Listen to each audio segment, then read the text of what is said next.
नमस्कार दोस्तों, स्वागत है आप सभी का कोरल ड्रा की तीसरी क्लास में। आज हम लोग कोरल ड्रा में पिक टूल के बारे में सीखेंगे और साथ में जो है प्रॉपर्टी बार के बारे में सीखेंगे। कोरल ड्रा में पिक टूल सबसे इम्पोर्टेंट टूल है और उसकी जो प्रॉपर्टी बार है वो तो और इम्पोर्टेंट है। इन दोनों के बारे में आपको अच्छे से पता होना चाहिए और अगर आप अच्छे से सीखना चाहते हैं तो वीडियो को बस ध्यान से देखिएगा। नमस्कार दोस्तों, मेरा नाम है गुलाब और आप देख रहे हैं गुलाब गुरु कंप्यूटर स्मार्ट क्लास। वीडियो पसंद आएगा तो लाइक शेयर सब्सक्राइब कर दीजिएगा। तो सबसे पहले आप कोरल ड्रा को ओपन कर लीजिए। कोरल ड्रा ओपन करने के लिए स्टार्ट बटन पर क्लिक करिए और ऊपर जो सर्च बार दिया गया है उस पर क्लिक करिए और उसके अंदर आपको लिखना है कोरल ड्रा। इसके बाद एप्लीकेशन आ जाएगी, इसको क्लिक करके ओपन कर लेना है। ओपन करने के बाद यहाँ पर आपको न्यू पर क्लिक करना है। इसके बाद आपके सामने कोरल ड्रा ओपन हो जाएगा। अगर आपने कोरल ड्रा की पिछली क्लास नहीं देखी है तो उसकी मैंने जो है प्लेलिस्ट बना दी है। चैनल पे जाइएगा, प्लेलिस्ट चेक करिएगा, आपको प्लेलिस्ट मिल जाएगी। आज की क्लास के अंदर हम लोग पिक टूल के बारे में सीखने वाले हैं। ये काफी इंपॉर्टेंट टूल है और इसकी जो प्रॉपर्टी बार है ये तो और इम्पोर्टेंट है। पेज को जो सेट करने का काम होता है वो यहीं से होता है। आपको इसके बारे में अच्छे से पता होना चाहिए। सबसे पहले हम लोग बात करते हैं कि पिक टूल क्या है और कैसे काम करता है। तो मैं आपको बता दूं कि पिक टूल का इस्तेमाल करके आप ऑब्जेक्ट या ऑब्जेक्ट के समूह को चुन सकते हैं, यानी कि सिलेक्ट कर सकते हैं। इस टूल का इस्तेमाल करके ऑब्जेक्ट को एक जगह से दूसरी जगह पर मूव किया जाता है, यानी कि एक जगह से दूसरी जगह पर ले जा सकते हैं। आप उसे स्ट्रेच कर सकते हैं, उसको स्केल कर सकते हैं यानी कि छोटा बड़ा कर सकते हैं, उसको रोटेट कर सकते हैं और स्क्यू कर सकते हैं। तो ये था पिक टूल की छोटी सी परिभाषा। अब ये सारे काम आप कैसे करोगे थोड़ा ध्यान से आप समझिए। मैं यहाँ से जो है एक रेक्टेंगल टूल इस्तेमाल करके एक रेक्टेंगल इस तरह से बना लेता हूँ। रेक्टेंगल बनाने के बाद जो है अगर आपको रेक्टेंगल को एक जगह से उठा करके दूसरी जगह पर लेके जाना है, इसे आप ऑब्जेक्ट मानिएगा। ऑब्जेक्ट में जो है शेप भी आ जाते हैं, इमेज भी आ जाएगा, यानी कि कोई आपने शेप लिया है, कोई ऑब्जेक्ट लिया है या फिर कोई टेक्स्ट लिखा है, उसको एक जगह से उठा करके दूसरी जगह पर अगर आपको रखना है तो आपको सबसे पहले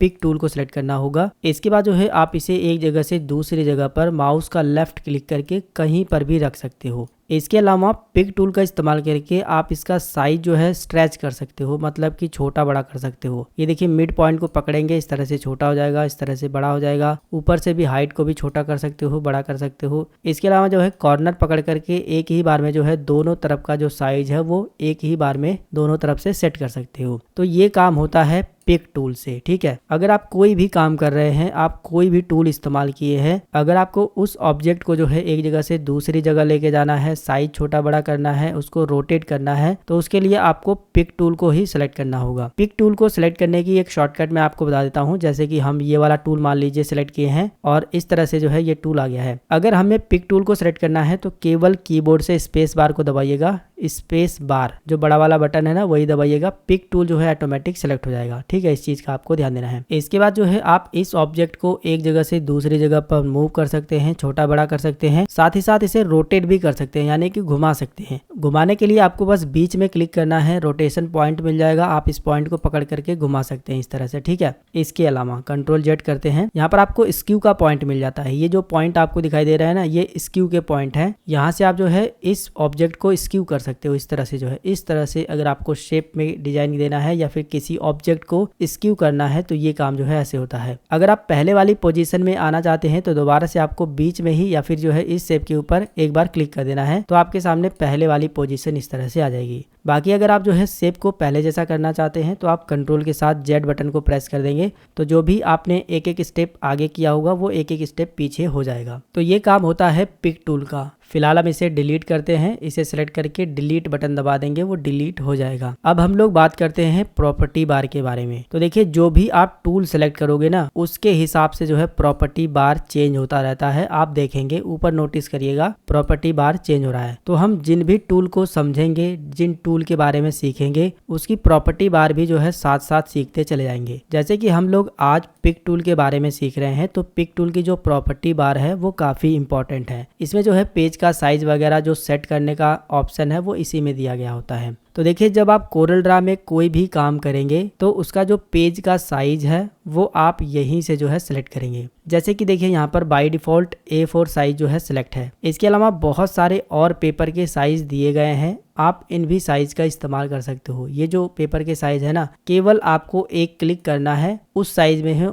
जो है हो जाएगा। A3 का चाहिए या फिर जो है A5 चाहिए या फिर जो है लीगल चाहिए, जो भी चाहिए आप यहाँ से चेंज कर सकते हो। फिलहाल आपको यहाँ पर जो है A4 ही रहने देना है अगर आप प्रैक्टिस वगैरह कर रहे हो या फिर जो है A4 साइज पर जो है अपना डेटा बना रहे हो, कोई डिजाइन बना रहे हो या फिर कुछ भी बना रहे हो, जिस पेज पे बना रहे हो आप यहाँ से सिलेक्ट करेंगे। दूसरी बात कि आप यहाँ से जो है पेपर का जो साइज है वो खुद से जो है सेट कर सकते हैं। उसकी विड्थ और जो हाइट है वो खुद से जो है यहाँ पर सेट कर सकते हैं। इसे आप इस तरह से समझिए कि आप कोरल ड्रा में एक बैनर बना रहे हैं जिसकी जो लंबाई है वो 6 फीट है और जो चौड़ाई है वो 2 फीट है, यानी कि ऐसे ऐसे जो है ऊपर नीचे 2 फीट रहेगा, बाकी जो दाएं बाएं है वो जो है 6 फीट रहेगा। तो उस कंडीशन में वो आप यहाँ पर टाइप करके भी पेपर का साइज सेट कर पाओगे। कैसे? यहाँ पर देखिए mm लिखा हुआ है, mm का मतलब है कि मिलीमीटर। ये चीजें आप यहाँ से चेंज कर पाओगे। यूनिट्स जो लिखा हुआ है इसी के सामने ये जो मिलीमीटर लिखा है इस पर क्लिक करिए और यहाँ पर काफी सारे यूनिट्स यानी कि मापन दिए गए हैं। अगर आपको इंचेस में साइज रखना है तो आप इंचेस सेलेक्ट कर सकते हैं, पिकाज है, पॉइंट है, पिक्सल भी यहाँ पर दिया गया है और साथ ही साथ अगर आपको फीट में रखना है तो आप यहाँ पर फीट में रख सकते हैं। बाकी और भी हैं, आप उन यूनिट को भी यूज कर सकते हैं। जैसे कि हमें फिट में यूज करना है तो हम फिट सेलेक्ट करेंगे। इसके बाद जो है पेपर का जो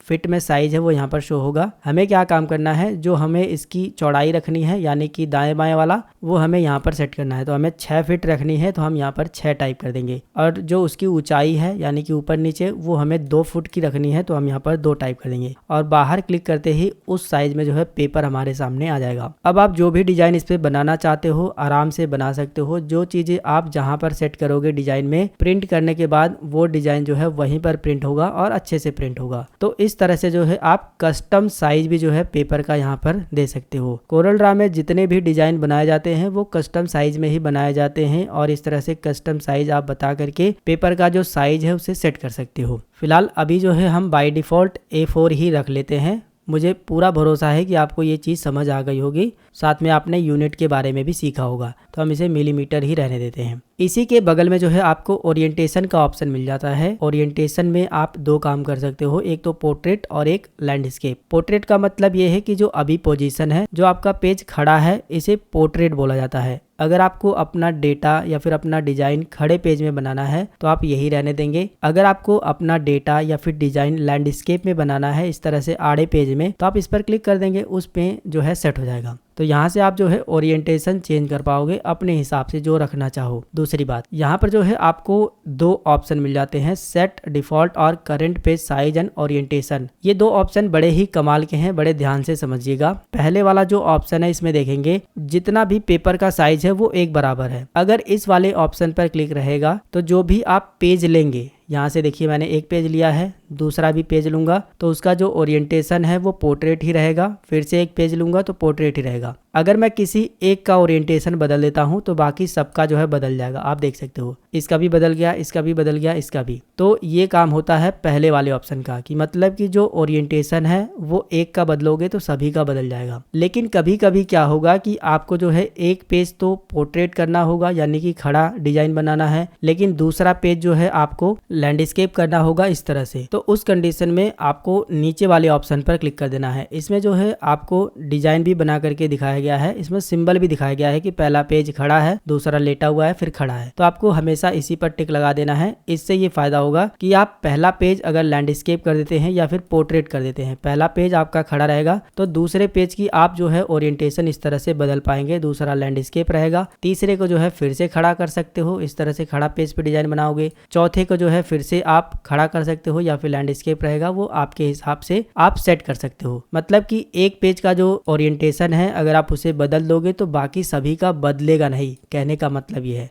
जो आप सेट किए रहोगे उसी हिसाब से रहेगा। ये चीजें तब हमारे काम में ज्यादा आती है जब हमें एक पेज पर खड़े में डिजाइन बनाना है, दूसरे पेज पर लेटा हुआ पेज पर डिजाइन बनाना है। मतलब कि एक पेज का ओरिएंटेशन हमें अलग चाहिए, दूसरे पेज का ओरिएंटेशन हमें अलग चाहिए, तो उस कंडीशन में आपको इस ऑप्शन पर क्लिक रखना है। तो मेरे ख्याल से ये भी चीजें आपको समझ आ गई। अगली बात कि हमने यूनिट के बारे में तो समझ ही लिया है। अब हम लोग बात करते हैं इस वाले पॉइंट के बारे में जो कि है नज ऑफसेट। ये क्या काम करता है, जो भी आप यहाँ पर ऑब्जेक्ट बनाओगे उसको कीबोर्ड में जो एरो बटन है ना ऊपर नीचे दाएं बाएं करने वाला, उसको एक बार प्रेस करने से कितने दूरी पर वो मूव होगा वो चीजें आप यहाँ से सेट कर सकते हो। एग्जाम्पल के लिए मैं यहाँ पर जो है एक रेक्टेंगल इस तरह से बना लेता हूँ और मूव टूल पर क्लिक कर देते हैं और बाहर क्लिक करते हैं। तो देखिए अभी जो है यही सेट है 2.5 mm, यानी कि एक बार जो है कीबोर्ड में जो एरो बटन है उसको प्रेस करेंगे तो इतना जो है दूरी पर मूव होगा। मैं इसे सिलेक्ट करता हूँ, कीबोर्ड में एरो बटन को प्रेस करता हूँ तो देखिए उतनी ही दूरी पर ये जो है मूव हो रहा है। लेकिन अगर मैं इसे चेंज कर देता हूँ, जैसे कि मैं इसे जो है 10 mm रख देता हूँ, ठीक है 10 mm। अब मैं इसे सिलेक्ट करता हूँ और कीबोर्ड में जो एरो बटन है तो आप देखिए ज्यादा दूरी पे ये जो जा रहा है, ठीक है देखिए ज्यादा दूरी पे जा रहा है। वहीं अगर मैं और चेंज कर देता हूँ, जैसे कि मैं इसको जो है 50 mm कर देता हूँ। अब मैं जो है इस पर क्लिक करके लेफ्ट बटन दबाता हूँ तो देखिए अब और दूरी पे जा रहा है, देख सकते हो, ठीक है काफी दूरी पे ये जो है मूव हो रहा है। तो ऑब्जेक्ट को एक जगह से दूसरी जगह पर मूव करने के लिए कीबोर्ड के एरो बटन से कितने दूरी पर वो मूव होगा वो आप यहाँ से सेट कर सकते हो। इसे आप कम भी कर सकते हो, फिलहाल 1 mm ही हम रहने देते हैं। 1 mm से रखने से ये फायदा होगा कि थोड़ा थोड़ा खिसकेगा, जिससे आपको जो है एक ऑब्जेक्ट को दूसरे ऑब्जेक्ट से मिलाने में आसानी रहेगी। बाकी आप अपने हिसाब से भी रख सकते हो, मैंने तो आपको बता ही दिया है। और इसे जो है आप इस पर क्लिक करके टाइप भी कर सकते हो, साथ ही साथ यहाँ से जो है सेट कर सकते हो अपने हिसाब से, ठीक है। इसके बाद जो अगला ऑप्शन है वो है डुप्लीकेट डिस्टेंस का। इसका मतलब यह है कि जो आप ऑब्जेक्ट सेलेक्ट किए हैं इसका अगर आप डुप्लीकेट बनाते हैं तो वो कितने दूरी पर जो है डुप्लीकेट बनेगा, यानी कि ये कितनी दूरी पर इसका डुप्लीकेट बनेगा। अभी देखिए कंट्रोल डी से इसका डुप्लीकेट बनता है, कंट्रोल डी प्रेस किया तो देखिए इतने दूरी पे ऊपर जो है डुप्लीकेट बन रहा है। इतने दूरी पे क्यों बना, क्योंकि यहाँ पर इतनी ही दूरी सेट है, ऊपर भी जो है 6.35 mm है और नीचे भी वही है। अगर मैं ऊपर वाला कम कर देता हूँ, मैं 0 कर देता हूँ, ऊपर वाला मैंने कम कर दिया। अब मैंने जो है इसको कंट्रोल डी से डुप्लीकेट किया तो देखिए ऊपर वाला मैंने 0 कर दिया था, जिसकी वजह से इस साइड से जो है बिल्कुल भी डिस्टेंट नहीं है, यानी कि दूरी नहीं है, लेकिन हमने नीचे वाला कम नहीं किया था इसलिए जो है नीचे से दूरी बना रहा है। तो ये चीज मेरे ख्याल से आपको समझ आ गई होगी। तो यहाँ पर जो है हम अगर कर देते हैं 10 mm, ठीक है यहाँ पर भी 10 mm कर देते हैं, यहाँ पर भी। तो अब जो इसकी डिस्टेंस बनेगी यानी दूरी बनेगी डुप्लीकेट करने पे वो 10 mm से ऊपर नीचे दोनों से बनेगी। मैं आपको दिखा देता हूँ कंट्रोल डी, तो देखिए अब जो है थोड़ा दूरी पर ये बन रहा है। अगर आप 0 कर देते हो, जैसे कि मान लीजिए आप 0 कर देते हो, ठीक है मैंने 0 कर दिया, तो जब आप इसकी डुप्लीकेट कॉपी बनाओगे ना ये इसी के ऊपर बनेगा, कंट्रोल डी। तो देखिए इसी पे थोड़ा सा ब्लिंक हुआ है, इसी के ऊपर डुप्लीकेट बन गया है। मैं आपको दिखा देता हूँ, इधर जो है हम खिसकाएंगे तो देखिए इसका डुप्लीकेट बन गया है। फिर से सेलेक्ट करने के बाद कंट्रोल डी करेंगे तो देखिए फिर से जो है थोड़ा सा ब्लिंक हुआ है और उसी पर जो है डुप्लीकेट बन गया है। तो मेरे ख्याल से ये चीजें आपको समझ आ गई होगी। फिलहाल जो बाय डिफॉल्ट सेट था आप वही रहने देंगे या फिर जो है आप चेंज भी कर सकते हैं अपनी इच्छा अनुसार। इसके बाद जो है ये जो पॉइंट है आप यहाँ से एक एक करके बढ़ा और घटा सकते हो इसी चीज को। इसके बाद अगला ऑप्शन है स्नैप टू ग्रिड। जब आप कोरल ड्रा की फाइल में ग्रिड लाइन बनाएंगे तो जो भी आपका ऑब्जेक्ट है वो ग्रिड लाइन पे स्नैप होगा। स्नैप का मतलब यह है कि उससे जो है ग्रिड लाइन से चिपक के चलेगा, जिससे आपको जो है उसे सेट करने में आसानी होगी। और वही काम जो है इससे भी होगा स्नैप टू गाइडलाइन। जो भी आप गाइडलाइन बनाएंगे, जैसे कि मैं ये गाइडलाइन बना देता हूँ यहाँ पर और ये गाइडलाइन इस तरह से, मुझे यहाँ पर इस ऑब्जेक्ट को सेट करना है तो मैं क्या काम करूंगा, स्नैप टू गाइडलाइन पर क्लिक कर दूंगा और इस ऑब्जेक्ट को उठा करके जैसे ही मैं इसके पास लेके आऊंगा तो ऑटोमेटिक देखिए गाइडलाइन पे स्नैप हो रहा है, मतलब कि बिल्कुल सेंटर में गाइडलाइन पे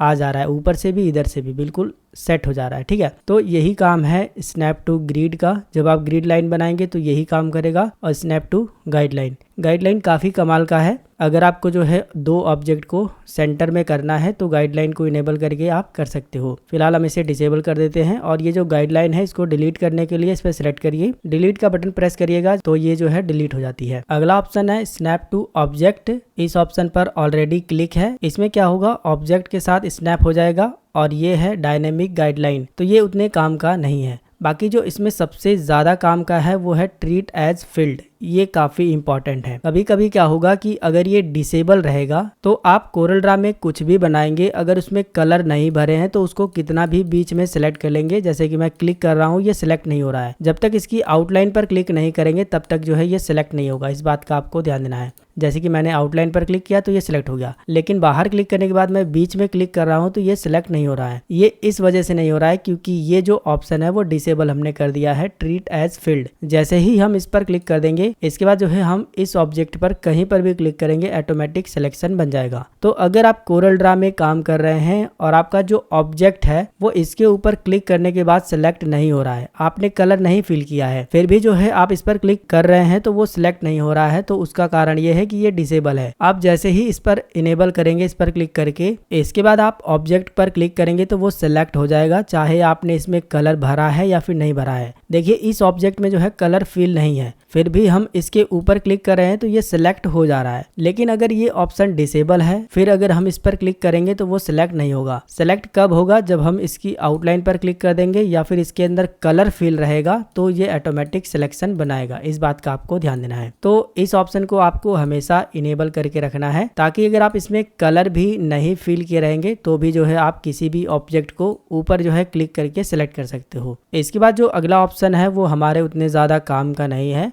जो भी काम के ऑप्शन थे, जो भी जरूरी थे, जिनको जानना आपको जरूरी था, लगभग मैंने सभी ऑप्शन के बारे में अच्छे से आपको बताया है। अगर आपको ये वीडियो पसंद आया है तो वीडियो को लाइक करिए, अपने दोस्तों के साथ जो है कम से कम 5 लोगों को व्हाट्सएप पर शेयर करिएगा। चैनल को सब्सक्राइब नहीं किए हो तो सब्सक्राइब करो मेरे भाई। कोरल ड्रा की सभी वीडियो देखने के लिए चैनल पर जाओ, प्लेलिस्ट चेक करना, वहां पर सभी वीडियो मिलेगी। अगर आपके मन में कोई सवाल है तो नीचे कमेंट करिएगा। मिलेंगे फिर एक नई वीडियो में एक नई जानकारी के साथ, तब तक के लिए जय हिंद, वंदे मातरम।